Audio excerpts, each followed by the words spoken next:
but I think it applies to what we're celebrating tonight.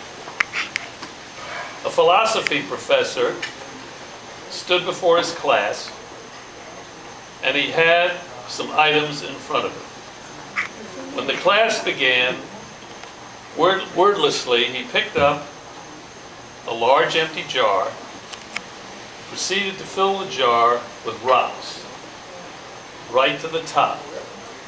The rocks were about 2 inches in diameter. He asked his students if the jar was full. They agreed that it was. So the professor then picked up a box of pebbles and poured them into the jar. He shook the jar slightly.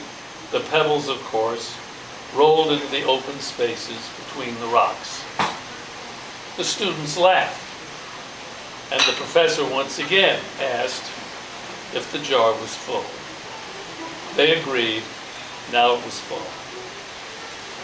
The professor then picked up a box of sand and poured it into the jar. Of course, the sand filled up everything else. Now, said the professor, I want you to recognize that this is your life. The rocks are the important things. Your family, your partner, your health, your children, your grandchildren. Anything that is so important to you that if it were lost, you would be destroyed. The pebbles are the other things in life that matter, but on a smaller scale. The sand is everything else. The small stuff. If you put the sand or the pebbles into the jar first, there'll be no room for the rocks. The same goes for your life.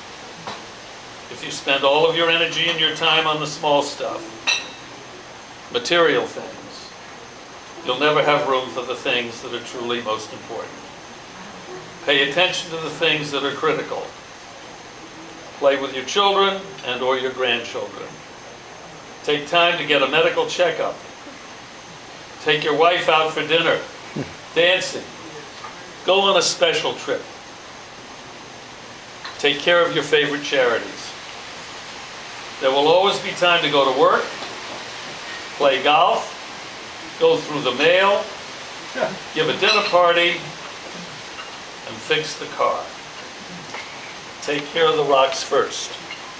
Everything else is pebbles and sand.